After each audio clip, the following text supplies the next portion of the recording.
প্রশ্নগুলো থাকার কথা ছিল জুলাই জাতীয় সনদে জনগণ সম্মত আছে কি না, হ্যাঁ অথবা না বলবেন। এই যে রাষ্ট্রপতি আদেশ তো জারি করতে পারেন না, সেটা একটা রিট। এই গণভোট সেই গণভোট না। বেশ কয়েকবার জাতীয় সংসদের অধিবেশন থেকে অবশ্যই বিধি মোতাবেক বিরোধী দলীয় মাননীয় নেতা এবং অন্যান্য সদস্যগণ তারা ওয়াকআউট করেছেন বিভিন্ন ইস্যুতে। এটা পার্লামেন্টারি কালচার অনুসারে তারা করতেই পারেন বিধি মোতাবেক।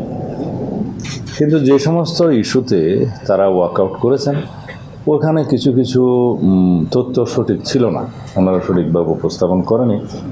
হয়তো তারা সরকারি দলের উপরে বিভিন্ন বিষয়ে দোষ চাপিয়েছেন বলা যায়।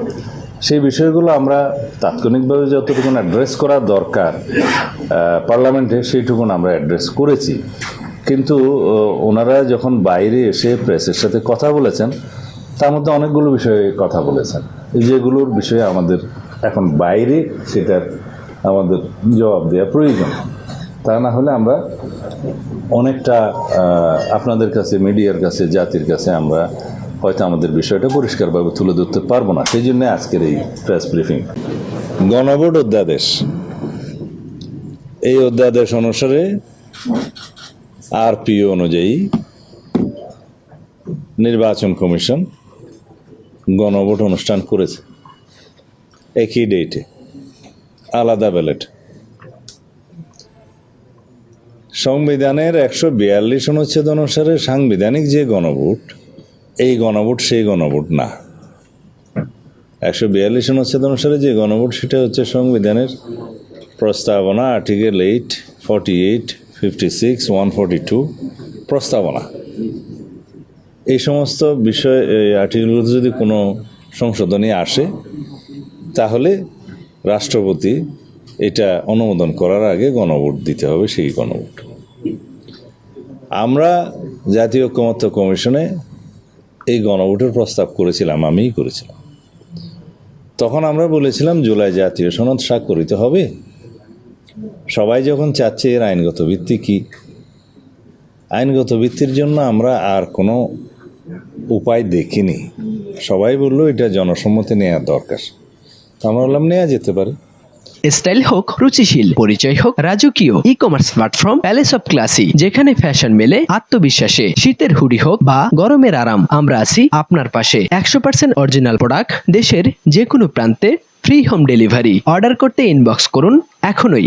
Palace of classy, B classy, be confident. তখন এই গণভোটের জন্য একটা অধ্যাদেশ করতে হয়েছে।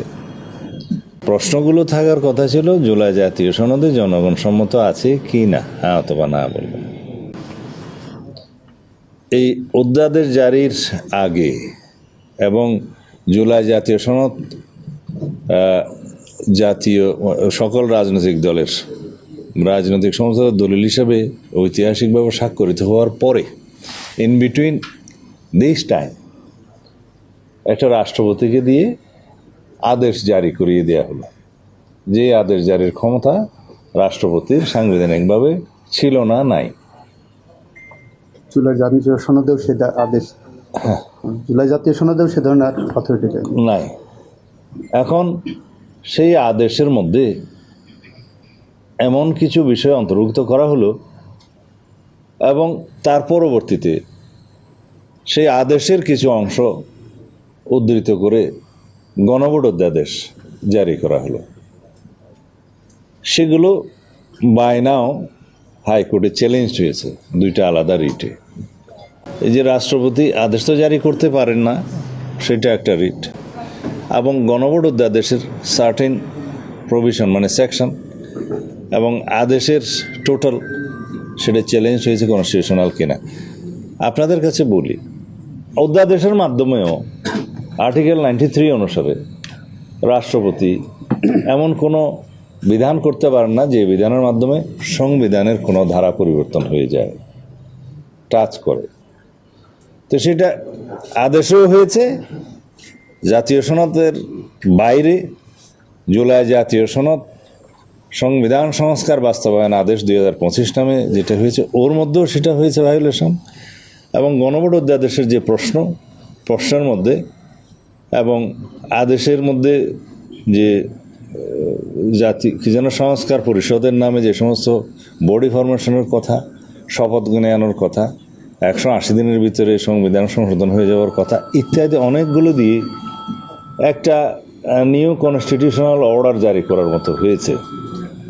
তো সেই জন্য এই আইন অধ্যাদেশ এবং আদেশটা যেখানে হাইকোর্টে চ্যালেঞ্জ হয়ে আছে, সেটাও পরে হাইকোর্ট কি বলে দেখি, কিন্তু আমার রাজনৈতিক বক্তব্যটা আমি বলি এখন।